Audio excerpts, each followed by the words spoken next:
primeira coisa que eu quero conversar com você, você que é preocupado com o outro, você que quer ser um agente de esperança, é que a primeira postura que todos nós precisamos ter é o de não julgar o outro.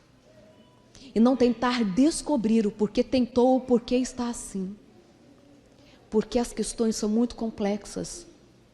Investigar porquê, não porquê, por que você tentou uma menina tão bonita, tão saudável, com uma família tão incrível, só traz para essa pessoa mais a sensação de que ela é uma miserável. Entendeu? Ela tem tudo e mesmo assim ela não consegue ser feliz como as pessoas normais são felizes. Então o melhor é morrer mesmo. Mas eu gosto de pensar em algo que está escrito na sua Bíblia e que eu quero que a gente converse um pouquinho sobre isso. Abra sua Bíblia no livro de João, no Evangelho de João, capítulo 10, versículo 10. Esse tem sido o meu verso já há 2 anos e eu tenho me apegado a ele para diferentes situações da minha vida e também de aconselhamento quando eu estou com alguém.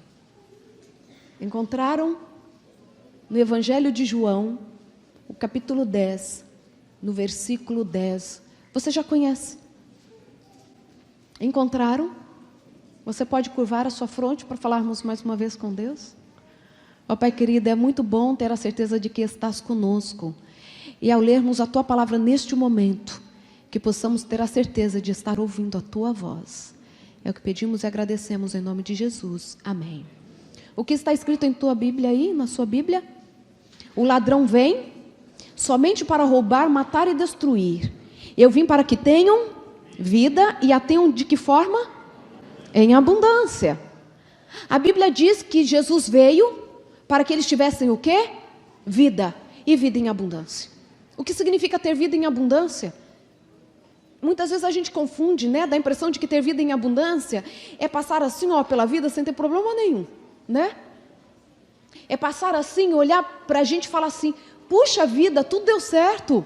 Nada está fora do lugar. É assim que é a nossa vida, assim, sempre. Dia após dia a gente olha e não tem nada de errado, nada fora do lugar ou nada para melhorar. Claro que não. Mas nós precisamos, independente das nossas lutas, ver que vale a pena viver. E Jesus veio para que nós tivéssemos a certeza de que nós não nascemos por acaso. De que nós fomos criados porque Ele tinha um plano especial para as nossas vidas. E eu quero que nesta manhã nós meditemos um pouco sobre o plano de Deus para mim e para você. Eu não quero que o nosso foco seja naquilo que não é o plano. Eu quero que o nosso foco seja naquilo que Ele preparou para a nossa existência. E quero para isso usar a história de uma menina que eu gosto muito dela. Essa menina, ela era órfã. Eu não sei com que idade ela perde os pais. Mas eu só sei que ela foi criada pelo tio. E sendo criada pelo tio, você sabe disso, pelo menos não por experiência, mas por escutar a história de outras pessoas, que por melhor que você seja criado por outras pessoas, dá a impressão de que teria sido muito melhor se você tivesse crescido junto aos seus pais. Não é essa a sensação? Eu converso com muitos meninos e meninas, até mesmo adultos, que foram adotados por conta dos pais terem falecido, e eles dizem assim, nossa, como será que seria a minha vida se os meus pais ainda estivessem vivos? Por melhor que você esteja em outra família, a impressão é que seria incrível se você estivesse com seus pais biológicos. Graças a Deus que existe adoção, graças a Deus que existem estratégias para aliviar um pouco a dor das perdas que sofremos, mas essa é a sensação que muitos carregam. E essa menina, ela era órfã. Ela cresceu. Pensa num contexto, mesmo hoje, que já é desafiador quando você talvez enfrente algumas dificuldades e as pessoas perguntam quem é o seu pai, sua mãe. Nossa, você não parece com o seu pai, nem parece com a sua mãe. Com quem você parece? Essa criança tem que explicar que ela nasceu de outra barriga. Que aquele não é o pai, não é a mãe. Eu recentemente estava conversando com um casal de amigos que adotaram um menininho que hoje já tem 9 anos de idade. E um dia desses, esse menino estava extremamente chateado. Porque o seu melhor amigo, no meio de uma discussão de meninos de 9 anos de idade, virou para ele e falou assim, sabe por que você é chato assim? porque você não é filho do tio e da tia. As crianças também são cruéis. Essa minha amiga me disse assim: o meu mundo desabou quando eu escutei o menino falando isso para o meu filho na sala de casa, só porque ele é adotivo. Essa menina cresceu, eu não sei qual o contexto, mas ela era órfã. E talvez para o olhar das pessoas, ela não seria tão bem preparada para o casamento, para enfrentar as dificuldades da vida. Talvez crescesse no meio onde o bullying fosse comum. Mas ela cresce. E no momento que ela surge na história, ela tem por volta de 17 anos de idade.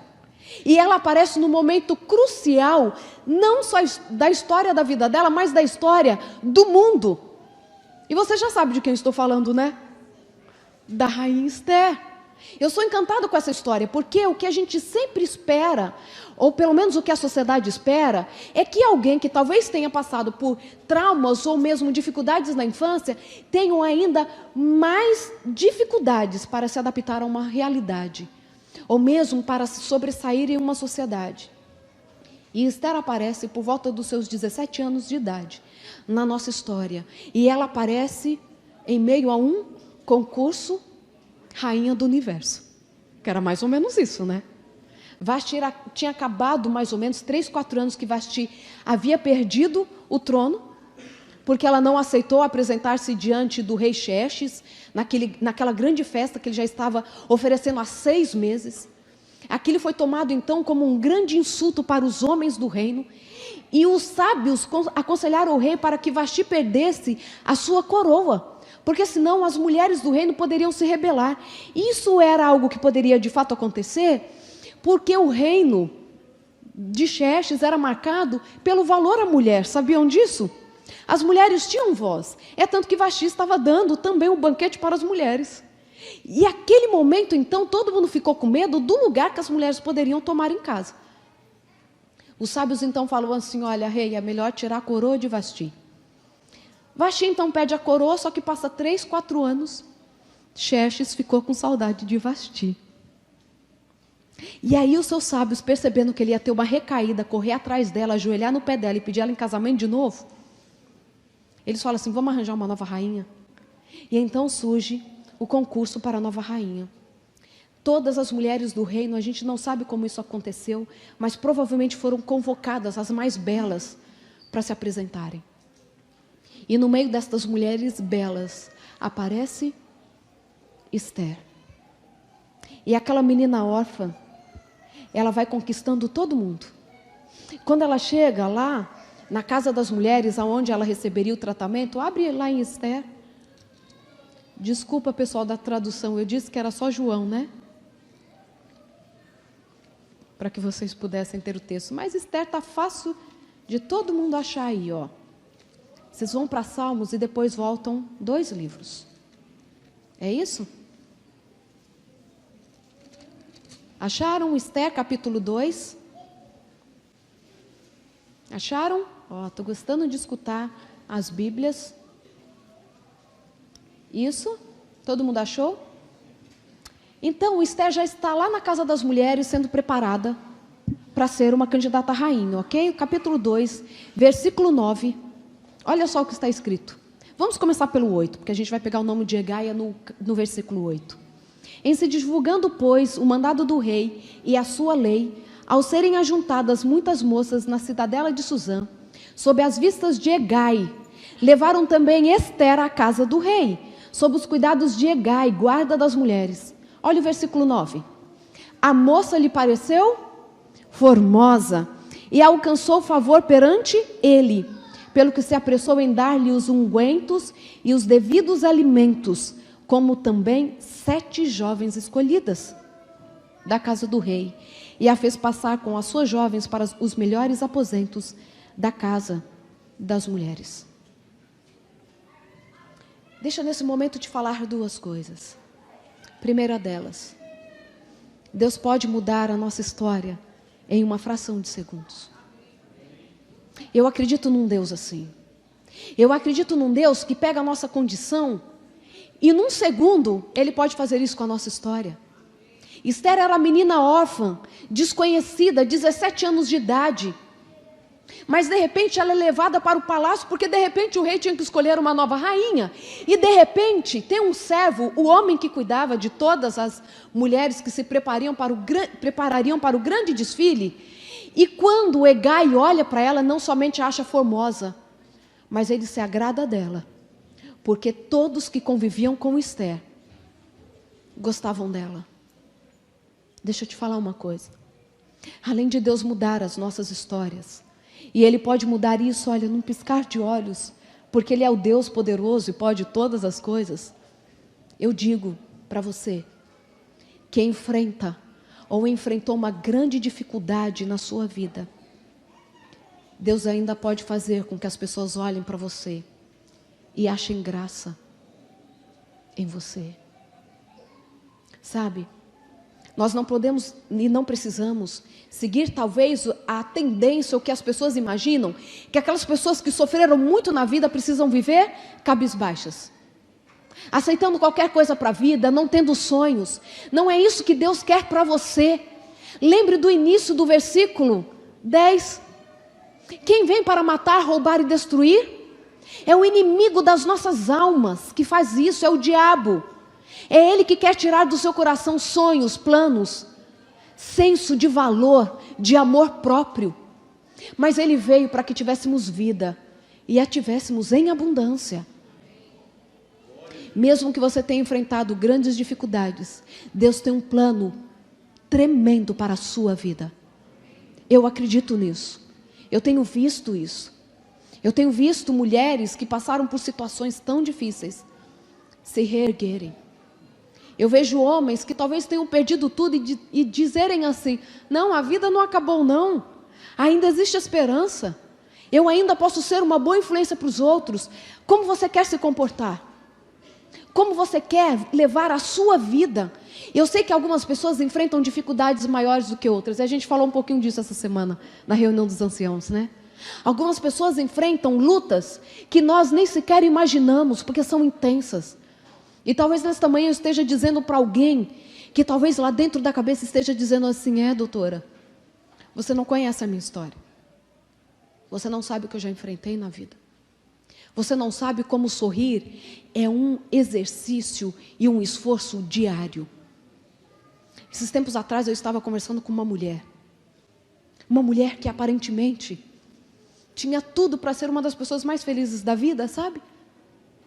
Uma carreira bem-sucedida, com uma família incrível, um marido amável demais, até compreende demais as lutas dela, os traumas dela.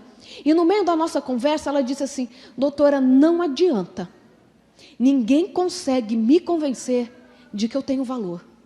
Eu não consigo mudar isso dentro de mim. E conversando com ela eu falei assim: e de onde surge tudo isso? Bem, depois de um tempo de conversa, ela me disse assim: eu fui adotada. Os meus pais um dia simplesmente me deixaram no orfanato. Saí com meu pai, ele me disse que estava indo me levar para comprar uma boneca. Ele parou na frente de um lugar que eu não sabia o que era, mas era um convento. Me fez entrar, virou as costas para nunca mais voltar. Eu tinha 4 anos de idade. Até hoje eu não sei porque os meus pais me deixaram lá. Não sei se eles estavam separando. Ela falou assim: eu não sei porque eu nunca nem tive a impressão de que tinha alguma coisa errada dentro da minha casa. Fui deixada lá. Com mais ou menos 7 anos de idade, alguém me adota. Fui morar em uma casa. E nessa casa, o meu avô adotivo começa a abusar sexualmente de mim. Ela falou que quando todo mundo saía da casa, ele fazia com que ela entrasse no quarto dele. E ela disse assim: doutor, eu não consigo te relatar as coisas que ele fazia comigo. Eu não consigo te relatar. Mas um dia, ele estava abusando de mim. E eu escutei que a minha avó abriu a porta. E ela falou assim: é hoje que eu me livro disso. E num descuido do avô, que já tinha mais de 70 anos, não se iludam com aparência, que tinha já mais de 70 anos, deu um descuido. E eu consegui fugir pela janela do quarto. Fui correndo, entrei pela sala e comecei a gritar para a vovó: vovó, me socorre, o vovô está fazendo coisas muito ruins comigo, me socorre, me socorre. Ela gruda na perna da avó. A avó pega aquela menina e diz assim, leva até o quarto onde estava o avô e fala assim: volta para o seu trabalho. Então eu comecei a entender que aquele abuso acontecia com consentimento de todos da casa. E eu não tinha para quem recorrer. De verdade, eu tenho vontade de sentar e chorar junto com a pessoa. Talvez a história dela seja muito mais dramática do que a minha e a sua. E talvez aquela pessoa esquisita que você conhece, ela talvez tenha uma história mais dura do que você imagina.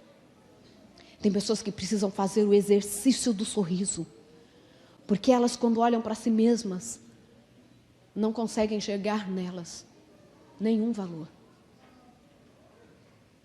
Mas Esther agora está lá na casa das mulheres para ser preparada.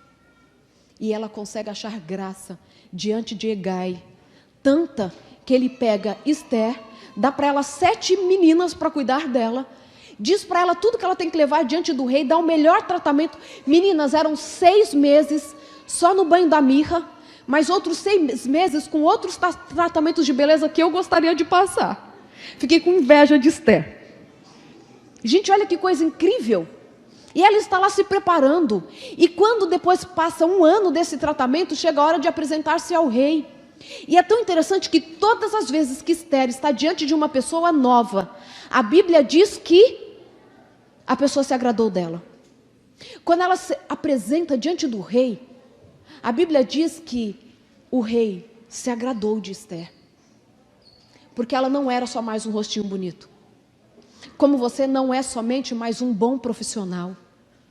Como você não é só mais uma boa mãe que pode dar para outras mães talvez alguns conselhos. Você precisa agradar as pessoas no sentido delas olharem para você e falar assim: essa companhia é boa. Eu gosto de conversar com ela.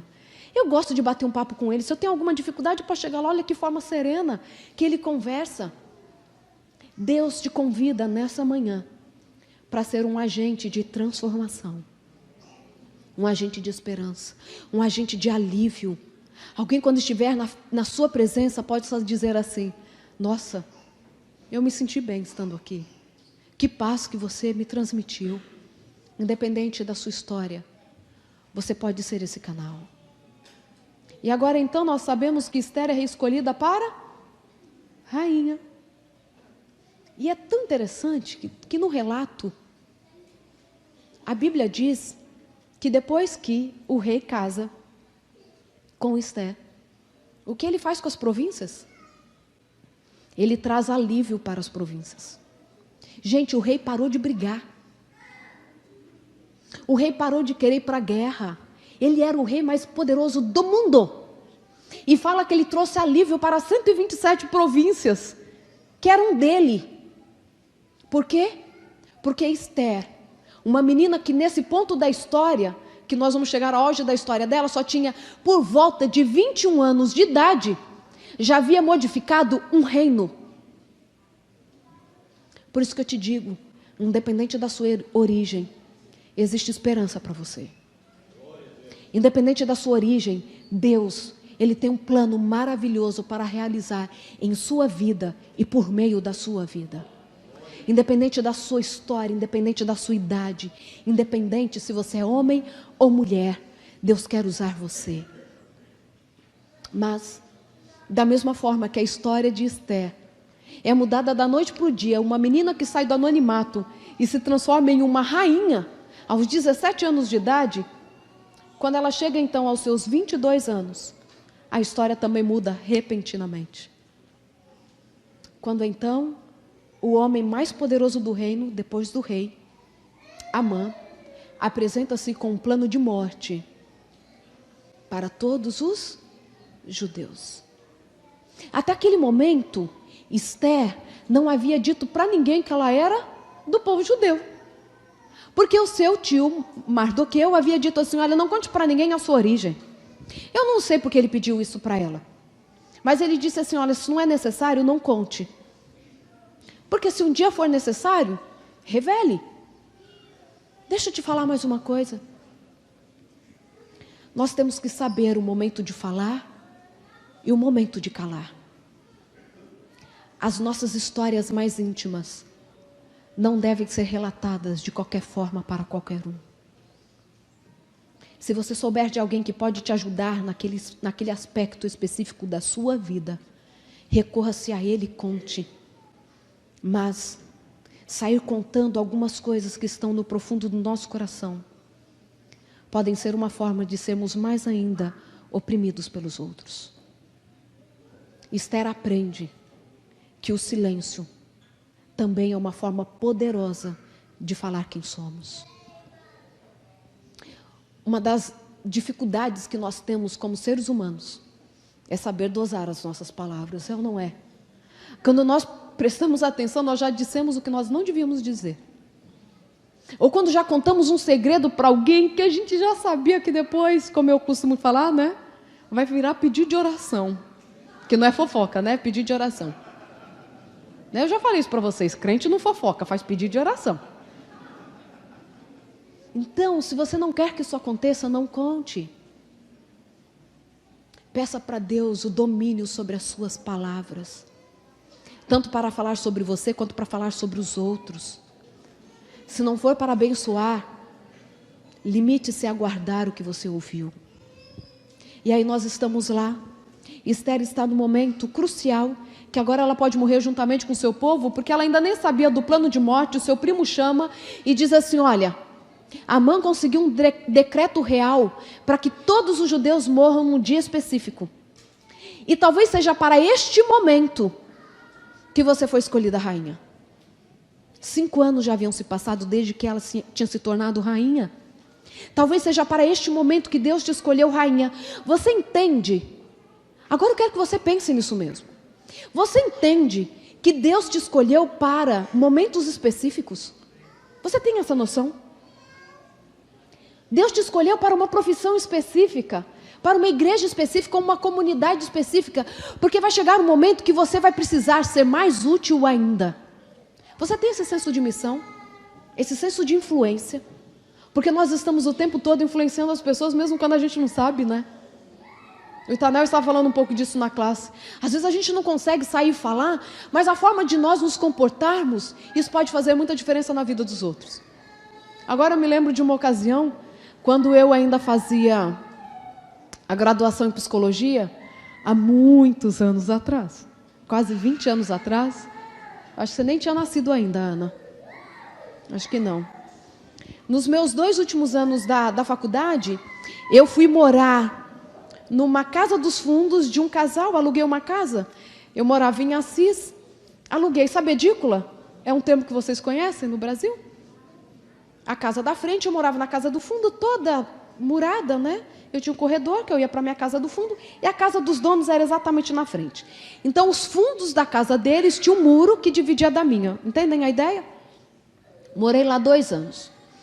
Quando eu fui entregar as chaves da casa, porque eu havia já me graduado, eu fui conversar com aquele casal super simpático, gostava muito deles.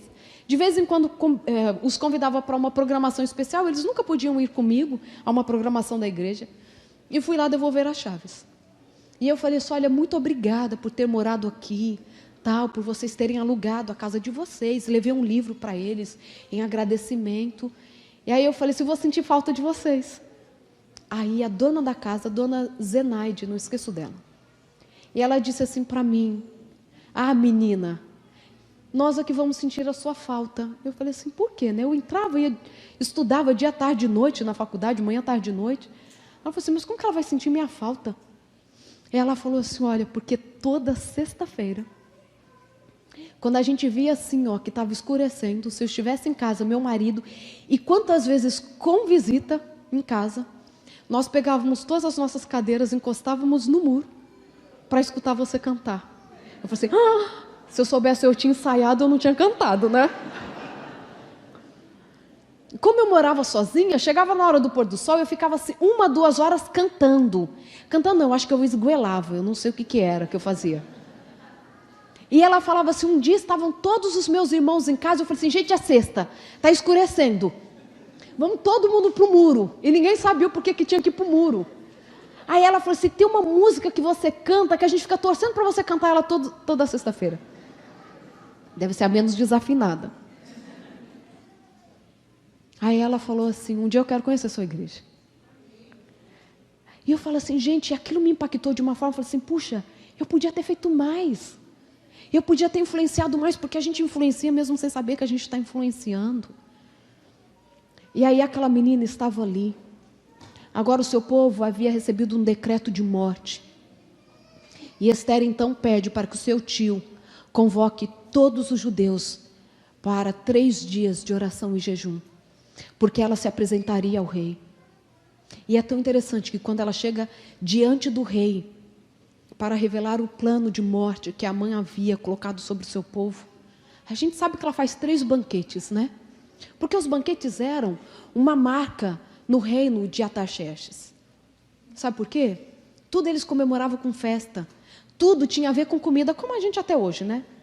Vai num casamento que não serve nem um bolinho. Pode falar que é moderno que a gente volta chateado para casa. Eu sei que vocês são como a mim. Tudo a gente quer comida. Naquela época a comida era tão marcante no reino que existiam refeições do Xerxes, refeições comuns, que chegavam a ser servidos mais de 400 tipos de pratos diferentes, numa única refeição. Então Esther sabia que banquete era uma forma de acessar esse rei. E quando ela se apresenta diante do rei, ela faz um convite para um banquete. E é tão interessante que quando ela vai falar para o rei, porque ela não sabe se ele vai receber, porque nem mesmo a rainha podia se apresentar ao rei sem ser convidada. E se ele não levantasse o cetro para ela, ela poderia inclusive morrer. Ela então se prepara durante 3 dias, e quando ela se apresenta diante do rei, o rei estende o cetro e diz assim para Esther: diga-me, rainha, o que queres, que te darei até metade do meu reino. Mais uma vez fiquei com inveja dela. Bonita, rica, poderosa, e ainda o rei fala assim, pede o que você quiser. O marido às vezes fala assim, escolhe um sapato ou outro. Mas Deus dá força, né? Ele não dá prova maior do que a gente pode suportar, nunca. Isso é bíblico. E aí ela vai diante do rei, e quando ela revela o que ela quer, ela não fala que ela quer metade do reino, ela quer um aposento novo. Ela fala assim, eu vim para suplicar pela minha vida e pela vida do meu povo. E eu acho esse verso incrível. Porque pensa comigo, o rei morria por aquela mulher. Ele dá até paz para as províncias depois que ele casa com ela. Promete para ela até metade do reino. Você acha mesmo que o rei Xerxes não ia dar uma cidadania imediata para ela não morrer junto com os judeus? Não, ela não é judia não, ela é do nosso povo. Quem disse que ela é judia? Eu tenho certeza que ele ia salvá-la da morte. Tenho certeza. Mas Esther se apresenta como alguém que sofre com seu povo. Deixa eu te falar uma coisa. A dor do seu irmão é sua dor. O problema do seu irmão é o seu problema. E quando nós estamos diante de alguém que sofre, nós precisamos nos colocar como alguém que está disposto a aliviar a dor do outro. E muitas vezes nós aliviamos a dor do outro simplesmente não condenando. Sabe uma coisa que tem confundido muito, e as pessoas vivem fazendo pergunta disso. Eu estava recentemente num evento, e foi uma pergunta que me fizeram. Doutora, o suicida vai para o céu? Claro que as pessoas têm muitas dúvidas, às vezes dúvidas teológicas, mas nós temos que parar de pensar que quem suicida faz isso porque está longe de Deus. Já não há tempo mais para tamanha ignorância. Sabe, desde que o pecado entrou no mundo, por meio de Adão e Eva, o sofrimento tem nos acompanhado. Essa é uma característica do pecado, a injustiça. Pense sempre nisso. O pecado é injusto e ele traz sofrimento até mesmo para aqueles que não fizeram nada para merecer aquele sofrimento. Qual o nome do menino que nós estamos orando com câncer? Denis. Ele tem 11 anos de idade. Vocês acham que ele cometeu alguma coisa grave o suficiente para estar enfrentando agora 38 químio? O pecado é injusto, queridos. E desde que o pecado entrou no mundo, o sofrimento tem nos acompanhado. Seja o sofrimento em forma de uma doença física, seja por meio das dores emocionais.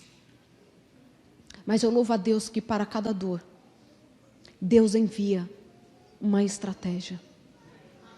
Para Adão e Eva, Deus faz roupas para esconder a vergonha. Para o coração angustiado de Elias, ele aparece na brisa suave. Para a pecadora Maria Madalena, ele mostra aceitação ao permitir que ela banhe os seus pés e seque com seus próprios cabelos. Para aquela outra mulher, a mulher samaritana, naquele poço, ele marca um encontro a sós para provar que no coração dele ela tinha um lugar especial. Para cada dor, uma estratégia. Para alguns, medicamentos. Para outros, uma estratégia psicoterapêutica, seja qual for que Deus tenha escolhido para aliviar a sua dor, aceite. Porque Ele quer que você tenha vida e a tenha em abundância. Deus, Ele tem deixado seres humanos também preparados para entender a dor dos outros. E eu gosto quando Ellen White diz que, como precisamos de médicos, mas médicos da alma, que andem pelos caminhos de Cristo para aliviar a dor dos outros. Todos nós estamos sujeitos às dores, porque o pecado deixou-nos isto como herança. Mas Deus quer aliviar as nossas dores e, sobretudo, usar a cada um de nós como agentes de transformação e de esperança. Não pergunte para o outro por quê, o que ele tem feito da vida, se ele tem orado, se ele não tem orado. O que nós precisamos apresentar para o outro é que ele é amado, que existe esperança, e se precisar, você está ali só para ouvir. Eu costumo dizer, e isso eu aprendi com uma amiga, pastora Roberta Fonseca, e ela diz que a nossa dor deveria ser o nosso maior ministério. Isso para mim foi incrível, porque ela desenvolveu um projeto que se chama Clínica da Alma. E nesse projeto, pessoas que têm depressão ou mesmo qualquer outro transtorno do humor ou qualquer outra questão envolvendo aí as emoções humanas, podem ir lá nessa clínica para receber tratamento. E ela cria esse ministério depois dela mesma sofrer com depressão. E ela disse que ela entendeu que somente uma pessoa que passou pelo que ela passou enquanto estava em depressão poderia entender outras almas que sofrem. Querida, e digo mais querida porque isso acontece mais com as meninas do que com os meninos. Se alguém um dia abusou sexualmente de você, você é a pessoa mais indicada para entender alguém que sofreu o mesmo tipo de abuso. Você não precisa ficar presa na sua dor, na sua fragilidade, mas você pode transformar esta dor em forma de servir outras pessoas.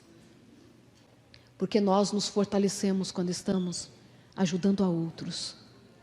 E é tão interessante que eu estava um dia pensando em algumas coisas e eu lembrei muito da história da minha mãe. Já contei para vocês que a minha mãe faleceu, né? Aos 47 anos de idade a minha mãe falece, após sofrer com um AVC isquêmico generalizado. Faltou oxigênio no cérebro e com isso ela sofreu prejuízo em todo o cérebro. 17 dias após essa condição, ela falece aos 47 anos de idade. Mas a história da minha mãe é muito interessante. A minha mãe, quando tem por volta de 2 anos de idade, os pais se separam. E pensa, pais separados na década de 50. O preconceito que a sociedade tinha. Então, a minha avó, uma mulher muito bonita, agora vocês sabem a quem eu puxei. Essa risada é de aprovação, assim, que dó. De duas, uma avó era feia, ela não puxou a avó, né? A minha avó, uma menina de 20 anos de idade, separada com 3 filhos. Casou aos 13. Naquela época, né? Casa aos 13 com um homem bem mais velho do que ela. Meu avô já tinha mais de 40 anos de idade quando eles casam. Por condições, lógico, não entro em detalhe, eles separam. Nessa separação, a minha avó sai, minha avó morava no Paraná, volta para Minas, para ver o que ela vai cuidar da vida, porque a mãe dela morava em Minas, a minha bisavó. Claro que ela chega lá num vilarejo, uma menina tão jovem, separada, com 3 crianças, agora só 2, o meu avô havia ficado com o filho mais velho. A minha avó chega lá com 2 menininhas, a minha mãe com 2 aninhos e a minha tia com 6 meses de idade. Quando ela percebe que, claro, ela não foi aceita naquele vilarejo, ela então decide ir para São Paulo para tentar a vida. E claro, ao chegar em São Paulo, ela percebe que seria impossível cuidar dela e 2 bebês. Então ela decide voltar para Minas com a ideia de deixar a minha mãe ali para ser criada pela avó. 2 aninhos então, a minha avó coloca a minha mãe sentada no banco da sala e diz assim: Betinha, minha mãe chamava Bete, Betinha, eu vou ali à cozinha buscar uma boneca para você, tá? Fica sentadinha aí que a mamãe vai voltar com a boneca. Claro que ela saiu pela porta da cozinha, pelos fundos, para nunca mais voltar. A minha mãe fica sentada ali, esperando a mãe voltar. Quando percebe que essa mãe não volta, ela vai para a cozinha, não acha a mãe. E a minha tia, que viu toda essa história, irmã da minha avó, minha tia-avó, diz que a minha mãe ficou dando voltas, saindo pela porta dos fundos, entrando pela sala, procurando essa mãe. E quando ela percebe que essa mãe não volta, a minha mãe, as poucas palavras que já sabia dizer, para de falar. E volta a falar somente aos 7 anos de idade. Tamanho foi o trauma. É tanto que o apelido da minha mãe no vilarejo era Mudinha, porque ela não falava. Aos 7 anos de idade ela volta a falar. E cresceu achando que ela não tinha valor. E na cabeça da minha mãe era uma confusão, porque ela acreditava em Deus. A minha avó, minha bisavó, uma mulher extremamente devota a Nossa Senhora. Ela sabia que Deus existia, que Deus era amor, ela tinha certeza disso, mas ela não conseguia entender como um Deus que ama tanto havia abandonado uma criança de 2 anos de idade, havia tirado a mãe dela. Ela não conseguia entender isso. E a mamãe dizia que ela aprendeu que ela não podia tirar a própria vida, porque isso era pecado. Então a minha mãe um dia contou para mim que ela vivia pedindo para Deus: por favor, tira a minha vida. Por favor, tira a minha vida. Tira a minha vida. E ela não conseguia entender como Deus a havia abandonado, sendo que Ele era um Deus de amor. Minha mãe cresce com essa sensação. Não encontra o pai, não encontra a mãe. Vai encontrar a minha avó. A minha mãe já estava grávida da minha irmã caçula. Já estava no 4º filho. No 4º? A Rosângela é a 4ª, né? Porque é tanto em casa. Não, ela é a 5ª. E o David é o 6º. Aos 25 anos de idade, minha mãe já tinha 6 filhos.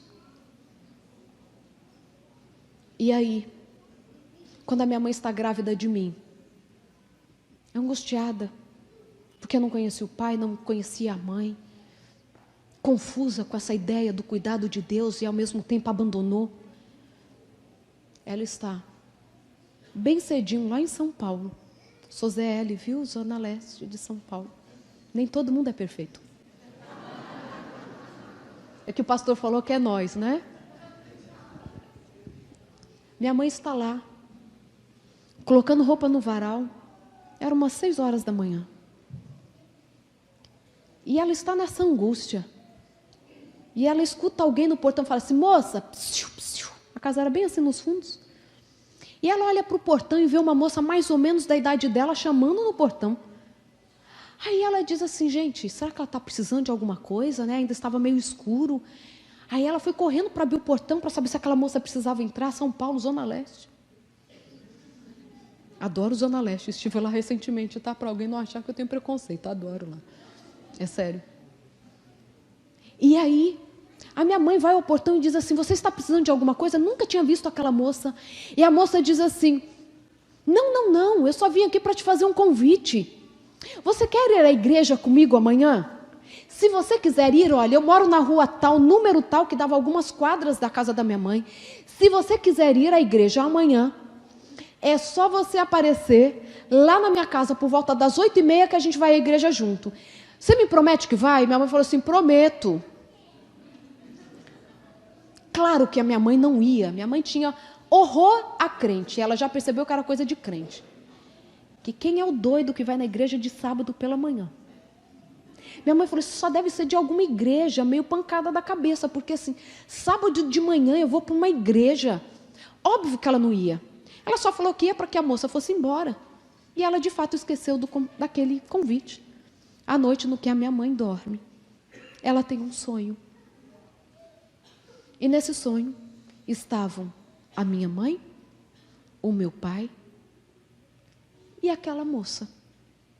E nesse sonho, o meu pai e aquela moça olhavam para o céu e viam alguma coisa muito linda no céu. A minha mãe olhava e não conseguia ver o mesmo. E ela diz que no sonho ela vai se angustiando.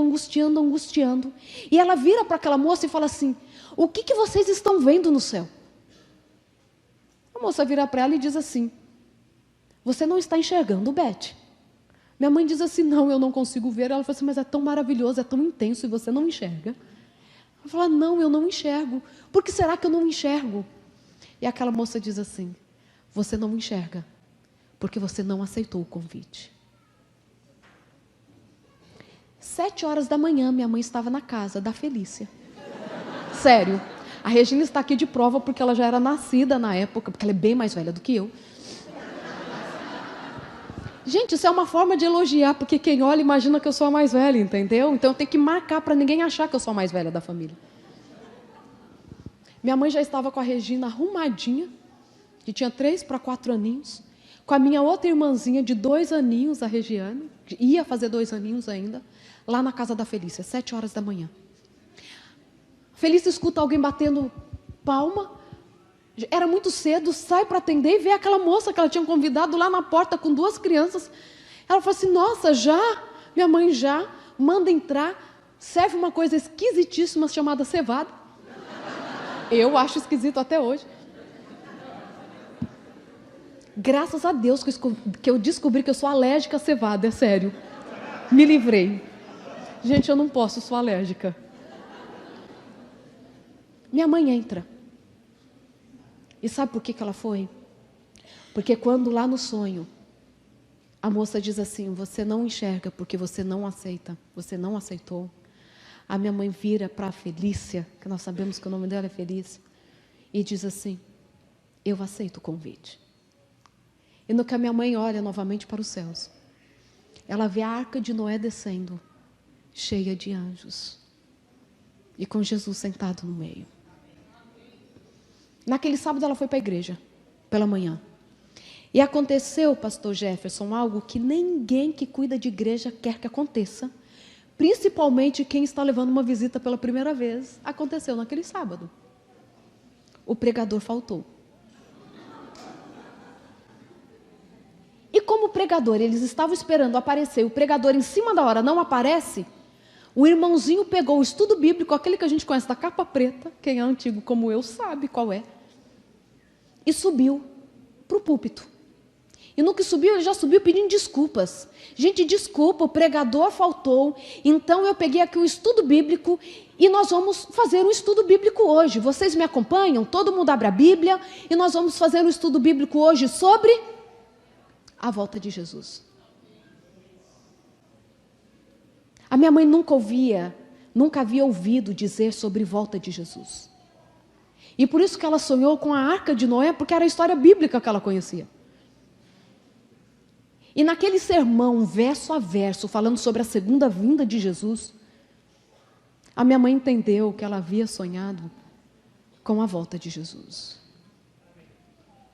E o mais impressionante dessa história é que naquela sexta-feira, pela madrugada, aquela moça chamada Felícia, que era mais ou menos da idade da minha mãe, havia feito uma oração, um pedido a Deus. Ela disse assim, Senhor, não consigo falar para muitas pessoas sobre o seu amor, mas por favor, que o Senhor coloque hoje no quintal uma moça que o Senhor queira salvar. Uma moça que o Senhor queira dizer para ela que ela é especial para o Senhor. E ela disse assim, vou comprar o pão em outra padaria. Não vou comprar nessa pertinho de casa, vou na outra. porque o Senhor há de colocar alguém no quintal. E Deus colocou a minha mãe. Para responder à oração ou à indagação de uma menina que já há 18 anos perguntava para Deus se ela era amada. E Deus, de forma especial, diz assim: eu te amo de forma incondicional. Sabe? A Felícia faz a minha mãe entender que a minha mãe é especial. E a minha mãe muda a casa dela. E a casa da minha mãe tem a missão de mudar a casa de outras pessoas. Sabe por quê? Porque quando alguém está sem esperança, pensando em suicídio, porque quem comete o suicídio não quer morrer, quer se livrar da dor. E se a única forma de se livrar da dor for morrendo, vai usar desta estratégia para se livrar. Se você encontrar alguém que está sofrendo, saiba que a sua influência pode não simplesmente salvar aquela vida, mas salvar gerações. Pode impactar muitas outras vidas. E aí um dia eu estava perguntando para minha mãe, e é assim que eu comecei a contar a história dela para vocês. Eu disse assim: mãe, eu não consigo te entender direito em alguns aspectos. Como a senhora consegue ser essa mulher tão especial? Minha mãe era mãe de todo mundo, era a pessoa que lia a alma das pessoas, que é o cerne da necessidade do outro. E eu disse assim: a senhora cresceu com a sua avó, que era uma mulher incrível, que cuidou da minha mãe, junto com as tias que viviam ali perto, mas sempre com esse vazio, sabe, de faltar uma mãe. E eu falei assim: como que a senhora consegue ser essa mãe incrível que a senhora é? Como que a senhora consegue ter tanto amor para dar para as pessoas? E eu não me esqueço do que ela me disse. Ela disse assim: filha, eu sou a pessoa mais indicada do mundo para dar amor, porque eu sei o quanto o amor faz falta. Eu sou a pessoa mais indicada do mundo para ter a melhor família do mundo, porque eu sei o quanto uma família faz falta. E a minha mãe me ensinou que é possível viver em abundância, mesmo na falta. O que te faltar, você é a pessoa mais indicada para dar aquilo para alguém, porque você sabe o quanto faz falta. Nós estamos muito acostumados, e claro, e na maioria das vezes é assim mesmo, por conta do sofrimento, a entender porque somos assim, a entender o que o trauma fez conosco, o que a história que se desviou do percurso normal que ela deveria percorrer, fez conosco. Mas nesta manhã, eu te convido para experimentar o sobrenatural na sua vida. Porque Deus, Ele tem um ministério para a sua dor. Ele tem um ministério para a sua falta. Ele tem um ministério para o seu trauma. Porque você é a pessoa mais indicada a oferecer aquilo que te faltou. Porque você sabe o impacto que é viver com algo que você gostaria de ter e não teve. Deus te convida para viver em abundância. E sobretudo que essa abundância transborde para impactar outras vidas. Eu gosto de falar como Ellen White fala: pregue o tempo todo e, se necessário, fale. Que a nossa vida possa ser o exemplo do que Deus pode fazer por mim e por você, da transformação que Ele pode fazer em cada um de nós.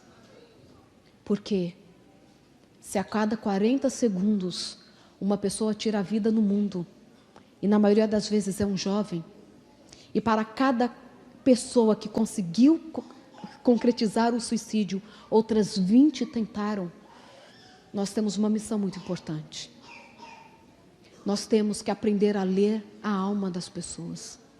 E essa leitura não depende de técnicas ou de formações específicas, mas depende de um olhar que está disposto a ajudar aqueles que precisam. Muitas vezes não são com palavras, mas simplesmente escutando o outro, sem julgamento. O julgamento pertence a Deus. Quem suicida, quem tem depressão, são pessoas que estão enfrentando as mazelas da vida. E qualquer um de nós pode estar sujeito a estas mazelas. Mas saiba que Deus é contigo. Ele é contigo para te sustentar e para que você também seja suporte para outras pessoas. O desejo para mim e para você, nesta manhã, é que nós vivamos como Jesus quer que vivamos. Não andeis ansiosos pela vida. Mas quando Ele diz para não vivermos ansiosos pela vida, Ele não diz que devemos vencer a ansiedade e as outras mazelas sozinhos.